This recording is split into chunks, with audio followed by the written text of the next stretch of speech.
नमस्कार दोस्तों। ऐसा लगता है कि मोदी जी ने ठान लिया है कि अब ऑपोजिशन के पैरों के नीचे से अब जो कारपेट है या ज़मीन है उसको खिसकाना है और एक भूचाल लेकर आना है पूरे के पूरे देश के अंदर। क्यों? क्योंकि ऑपोजिशन पार्टीज ने मिलकर यहाँ पर भूचाल लेके आने की कोशिश करी। मोदी जी ने बोला क्यों ना इनके पैरों के नीचे से एक भूचाल लेकर ज़मीन खिसकाई जाए। अब ये सारे मुद्दों की बात करेंगे क्योंकि पार्लियामेंट का सेशन हो रहा है। असम में जो गंदगी ने डालना की कोशिश करी राहुल गंदगी ने, वो हमारे सामने है। धनखड़ जी रिटायर कर गए हैं या छोड़ गए हैं, भाग गए हैं क्या, या स्ट्रेटेजिकली उनको रिमूव किया गया है किसी और रिस्पॉन्सिबिलिटी के लिए, इसकी वो बात करेंगे। प्लस जो पार्लियामेंट का सेशन है उसके अंदर हर रोज़ कुछ ना कुछ अजीबो गरीबे चीज़ें होनी शुरू हो गई हैं। अब गवर्नमेंट की तैयारी क्या है, ऑपोजिशन की तैयारी क्या है, और कहाँ पर ऑपोजिशन सरेंडर करती हुई दिखाई देती है, और वहाँ पर इवन की इम्पीचमेंट का भी एक सिलसिला चल रहा है। वही बिके हुए जजेस को जिनको इम्पीच करने की हम कोशिश कर रहे हैं। कोशिश मैं इसलिए बोल रहा हूँ क्योंकि इम्पीचमेंट इतना आसान नहीं होता। ऐसी पावर्स हैं जजेस के पास कि नोटों से घर भरा हुआ पकड़ा गया, उसके बाद भी बेशर्मी से सीट पे बैठे हैं और कहते हैं यार हिम्मत है तो हमें हिटा के दिखाओ। तो मोदी जी ने भी हिम्मत दिखा दी। अब इसकी में भी उछाल है एक, उसके ऊपर बात करेंगे डिटेल में। और राहुल गांधी ने सोनिया गांधी ने मोदी जी के साथ हाथ मिला लिया। मतलब कि राइट हैंड पे सोनिया गांधी खड़ी हैं हाथ पकड़ के, और लेफ्ट हैंड साइड पर मोदी जी के राहुल गांधी खड़ा है। अब ये मामला क्या है, ये सारे मामले आज मंजरी जी के साथ डिस्कस करेंगे कि इनके मोदी जी अब भूचाल कैसे लेके आ रहे हैं। मंजरी जी जय सिया राम। अब ये इतने मुद्दों में से कौन सा मुद्दा पहले आपने शुरू करना है अपने मोदी जी का, ये आप डिसाइड कीजिए जी। जय सिया राम। आपके सारे दर्शक भी यही कहते हैं मोदी सबके हैं, और वाकई मोदी सबके हैं। फर्स्ट ऑफ ऑल मैं शुरू करूंगी, पप्पू फेल हो गया। उसने कोशिश की थी आसाम जलाने की, जिसमें वो फेल हो गया। वो वीडियोस और वो सारा लेकर के वो पार्लियामेंट को रोक नहीं सकता कि मणिपुर में क्या हो रहा है। ये पूरी ट्रिक उसकी फ्लॉप शो चली गई है। दूसरी चीज, शुरू से केवल हम ही हैं जो ये कहते आ रहे हैं 240 सीट स्ट्रैटेजिक बैक सीट थी। हमारे यहाँ सब लोग एक डायलॉग बहुत बोलते थे, हमारा ऑपोजिशन भारत के साथ नहीं दिखाई देता जब कभी भी कोई मुसीबत आती है। तो ये मोदी जी का भी एक सपना था, जो जनता का सपना है वो मोदी जी का भी है। तो मोदी जी ने क्या किया, अभी शशि थरूर, सुप्रिया सुले, सबको लेकर के कड़ी मोदी लेकर के दिखा दिया कि भारत का विपक्ष एक यूनाइटेड फ्रंट रखता है जब भारत को जरूरत होती है, और ऑपरेशन सिंदूर इसमें दिखा दिया। अब ये तो हो गया कि चलो ठीक है, एक्सटर्नली आपने शो ऑफ किया, इंटरनली कैसे करें? तो साहब उसके लिए ये मॉनसून सत्र है। आपको जज को इम्पीच करने के लिए जो हाउस में प्रेजेंट है, हाँ टोटल नहीं, जो हाउस में प्रेजेंट है और वोट करें उसका 2/3 चाहिए। ठीक है। अब यहाँ पर कुछ लोगों ने साइन किया, कुछ लोगों ने नहीं साइन किया। जो नहीं साइन किया वो एब्सेंट रह लेंगे। तो जितने हाउस में प्रेजेंट है उसके 2/3 लोग मिलकर के इम्पीच कर सकते हैं। Yes, Bingo.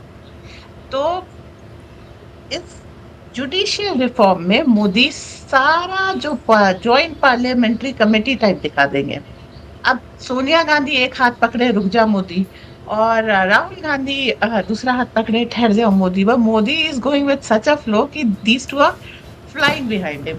जो कहते हैं ना, एक गाड़ी जब खराब हो जाती है तो चलती गाड़ी के ऊपर पैर टिका देते हैं या व्हीकल को टो अवे करके चले आते हैं। तो Rahul and Sonia are being towed away by Modi.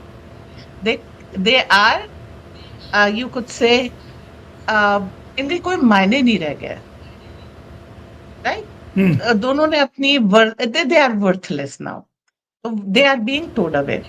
इस पार्लियामेंट के सेशन में जुडिशियल रिफॉर्म, सोचिए ऑपरेशन सिंदूर चल रहा था तब भी मोदी जी गए थे प्रेसिडेंट के पास, वो अमित शाह जी गए थे जुडिशियल रिफॉर्म के लिए कि इस चीज को तो हम नहीं छोड़ेंगे चाहे कुछ भी हो।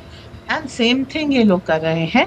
अब इस मॉनसून सेशन में जो कुछ भी इनको इस जुडिशियल रिफॉर्म के लिए लॉज बनाने हो, सब कुछ करना हो, ये सब इन हाउस जुडिशियल इंक्वायरी करानी हो और पूरा जुडिशरी साफ करना हो, वो इस बार कर लेंगे।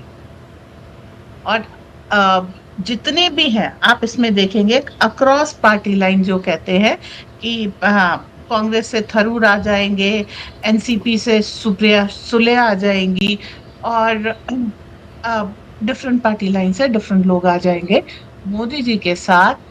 भारत की ब्यूरोक्रेसी, क्योंकि वरना क्या होगा अगर दूसरी पार्टी के लोग नहीं आएंगे, तो आप इसे टैग कर देंगे कि ये मोदी का फैसला था, ये बीजेपी का फैसला था।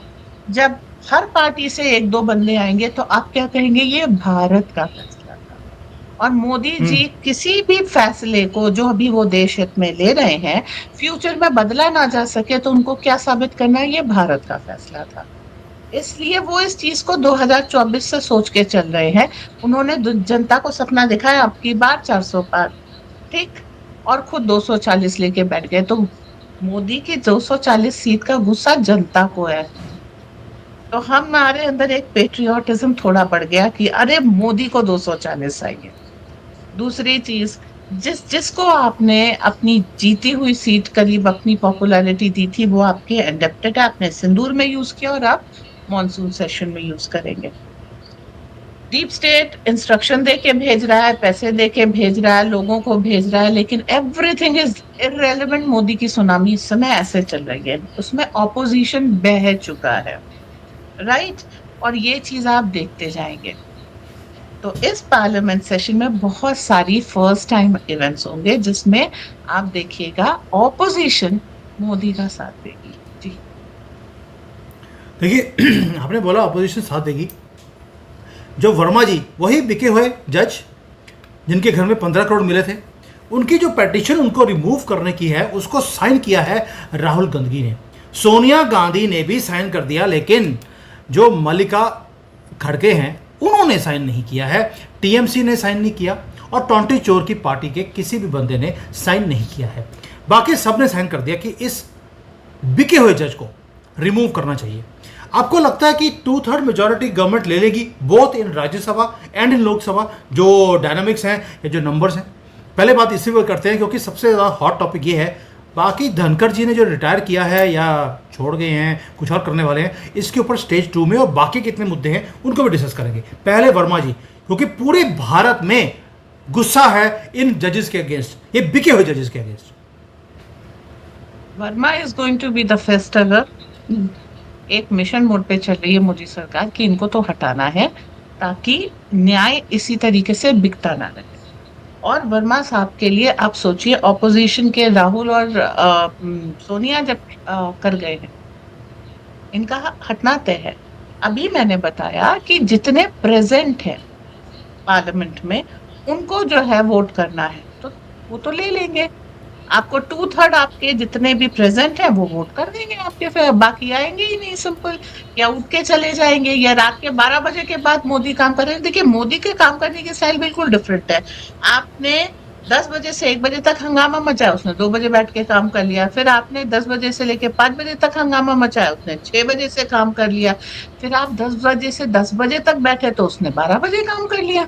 मोदी ने काम करना है तो वो काम करेगा, वो घंटे नहीं देखता, मुहूर्त नहीं देखते। वो कहते हैं जिस समय मैंने काम शुरू किया अभिजीत मुहूर्त उसी समय मैं दुनिया जीत लूंगा। तो इन लोगों को भी अगर पता है कि अब मोदी से अगर लेवरेज लेनी है तो थोड़ा सा मोदी को कुछ देना पड़ेगा। Sonia has come down on trading कि ठीक है, हम वर्मा के इम्पीचमेंट पे साइन दे करते हैं, तुम हमको क्या दे रहे हो, मेरी गिरफ्तारी डिले करा दो। ऑपोजिशन इज ऑन जीजा जी, बार्गेनिंग टेबल। बंजरी जीजा जी, जीजा जी, सोनिया जीजा परवाह जी। नहीं करती। देखो, जब बिटिया की परवाह नहीं करती तो जीजे की क्या करेगी, समझो।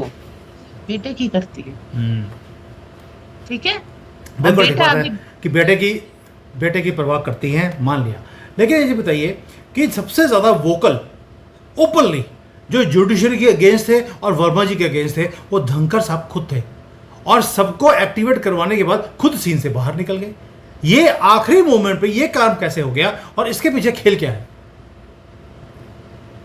देखिए, ऑप्टिक है कि 75 साल के हो गए और वो चले गए।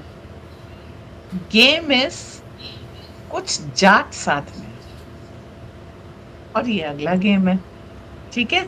और उसके अलावा धनखड़ जी खाली देखिए, आप बहुत बंध जाते हैं जैसे ही आपको एक पद दे दिया जाता है, उसकी एक मर्यादा होती है, कुछ आप बात कह सकते हैं, कुछ नहीं कर सकते। लेकिन जैसे ही आप पद छोड़ते हैं, हाथ पैर जबान सब खुल जाती है। और वो एक मजे हुए प्रवक्ता है, मतलब कहाँ कब कितना बोलना है, और उस दो सेंटेंस से दूसरे के 2 साल कैसे खराब करना है, इसमें प्रवीण है धनखड़ जी। ठीक है।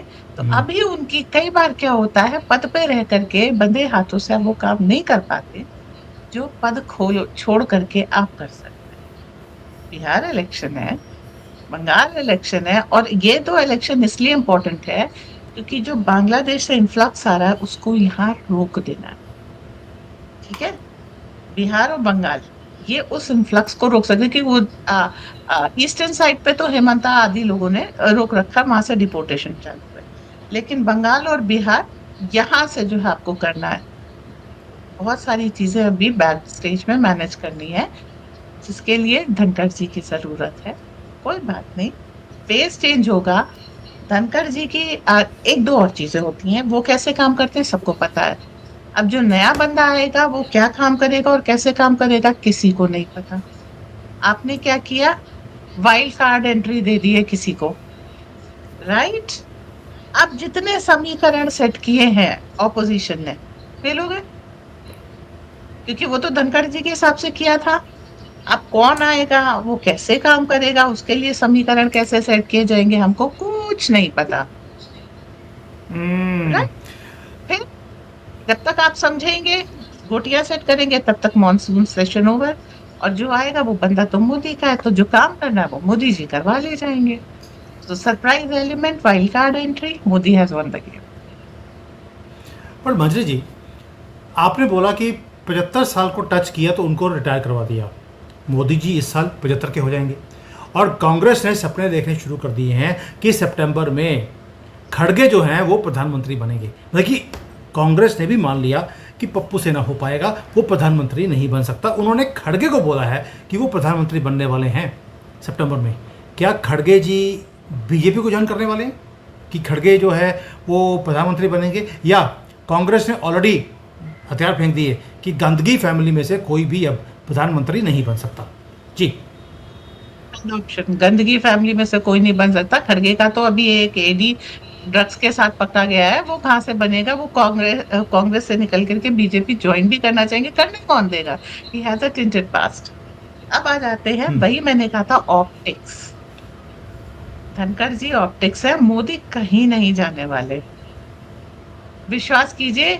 कुछ वो कहते हैं कुछ नियम बने ही इसलिए होते हैं कि उनको तोड़ दिया जाए, और मोदी जी ने के ऊपर ये नियम लागू नहीं होता। मोदी कहीं नहीं जाने वाले, भारत को ही नहीं विश्व को उनकी जरूरत है। जिस तरीके से समीकरण विश्व के बदल रहे हैं, मोदी पदाधीश रहेंगे और उनकी सत्ता और मजबूत होगी, right. So prime minister of India is going to remain Narendra Damodar Das Modi. वो कहीं नहीं जा रहे, वो 75 के हो जाए या 80 के हो जाए, वो सत्ता में रहेंगे अगले 5-6 साल। जी। ओह, ये बहुत बड़ी न्यूज़ दे दी आपने अपने मोदी जी की। चलिए, मैं तो सोच रहा था कि मोदी जी जाएंगे सितंबर के बाद तो हमारे योगी जी आएंगे, उसके बाद जो काम किया जाएगा जैसे यूपी में किया जा रहा है। देवबंद और एक और कौन सा था, बरेलवी, ये वहाँ भी वाले दोनों अब, बरेलवी। हाँ बरेलवी, ये दोनों अभी टैकल नहीं हुए हैं। योगी जी अभी यूपी नहीं छोड़ सकते, हेमंता अभी असम नहीं छोड़ सकते, और इस समय अमित शाह जी को बहुत सारी चीजें बिजी रखे हैं। ये एक अलग रिपोर्ट है, यहाँ डिस्क्लोज नहीं कर सकते। इसलिए अभी मोदी जी का पदभार संभालने के लिए कोई भी व्यक्ति ना तो उपलब्ध है ना उपयुक्त है। वो जैसा काम कर अच्छा, रहे थे मुझे वैसे। हाँ। आपने बोला कि जुडिशरी रिफॉर्म इस बार किया जाएगा, लेकिन एजुकेशन जो रिफॉर्म है उसके ऊपर भी बहुत लोग बोलते हैं कि सर आपने अभी काम किया नहीं है। लेकिन रिसेंटली जो मुगलों की गंदी हिस्ट्री थी उसको डिलीट कर दिया गया हमारी एनसीईआरटी की बुक्स में से। सारा लिब्रांडो जो गैंग है वो रो रहा था कि उनके प्यारे मुगल, उनको ख़त्म हमने परमानेंटली कर दिया। वैसे भी उनका नाम तो ख़त्म हो ही चुका था। उनके जो नाजायज़ औलादे हैं 20 करोड़, वो भारत में रहती हैं, अदरवाइज़ इनका कोई भी वजूद पूरे दुनिया में नहीं है, एक्सेप्ट कि एक कहीं गंदी सी मज़ार बनी है बाबर की अफगानिस्तान में, जहाँ पर सारे कांग्रेसी ये मूतने जाते हैं। Sorry to use this words, लेकिन इनको यही सूट करता है। अब मंजरी जी, आपको लगता है कि एजुकेशन रिफॉर्म का भी काम किया जाएगा, या हमेशा हर सत्र में मोदी जी एक ही काम करते हैं, एक एक काम करते रहेंगे, आगे बढ़ते रहेंगे, या 2-3 फ्रंट्स को इकट्ठा खोल दिया जाएगा? 5 अगस्त भी आ रहा है आगे। एजुकेशन रिफॉर्म्स पे थोड़ा थोड़ा काम इसलिए हो रहा है क्योंकि टीचर्स आमूल परिवर्तन के लिए तैयार नहीं।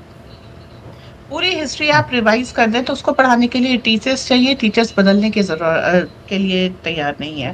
क्वेश्चन पेपर वो वैसा ही बनाएंगे, ये सब वैसे ही करेंगे, तो उसके कारण इसको स्टेप बाय स्टेप किया जा रहा है, because of the human interface which doesn't want to. एक बार याद कर लिया, ताजमहल शाहजहां ने बनवाया था, अब ये याद करने में दोबारा बहुत दिक्कत होगी कि नहीं भाई वो महाराज मानसिंह के वंशजों से का और इसने शाहजहां ने हथियाया था, और उसकी चूंकि बहुत सारी चीजें नहीं मिली थी, इसके कारण जो आर्किटेक्ट्स थे उसके या मेंटेनेंस वाले थे उस समय, उनको मरवा दिया था। इट्स नॉट कि वो दूसरा ताजमहल ना बना पाए, वो तो पहले से ही बना हुआ था, और इनके आने से पहले बहुत पहले बना हुआ था, 200-300 साल पहले बना था। वो नागेश्वर जी का ज्योतिर्लिंग था। तो ये बात अलग है।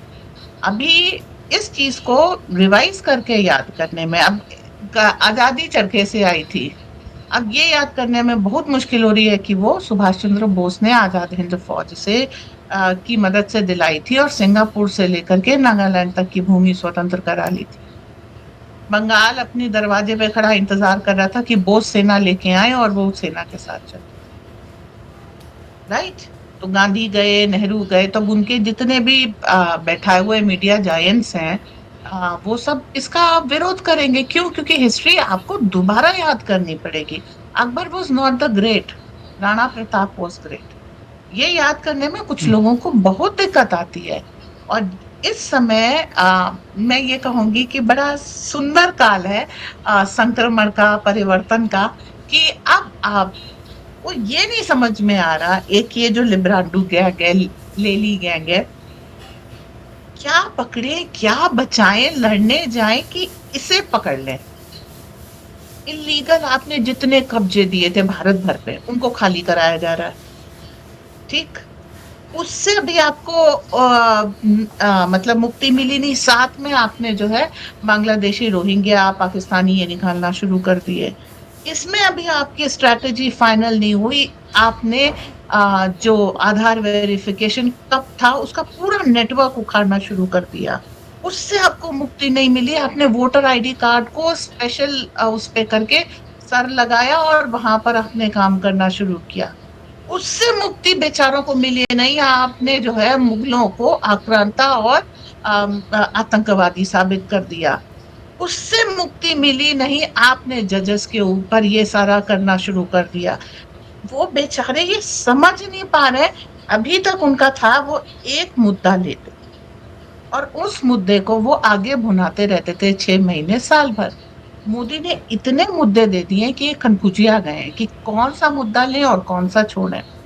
अब अगर इन्होंने ऑपरेशन सिंदूर पे ज्यादा बकवास की, ऑनगोइंग ऑपरेशन है, ठीक। दूसरा, अगर नहीं तो विपक्ष के पास मुद्दा ही नहीं है।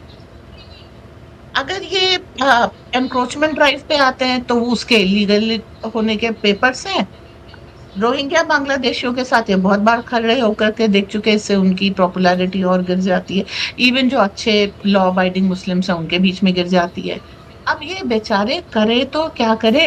राहुल गांधी ने बोल दिया कि हमारी सरकार आएगी तो हम आपको वापस बुला लेंगे, बसा देंगे, ये करेंगे वो करेंगे।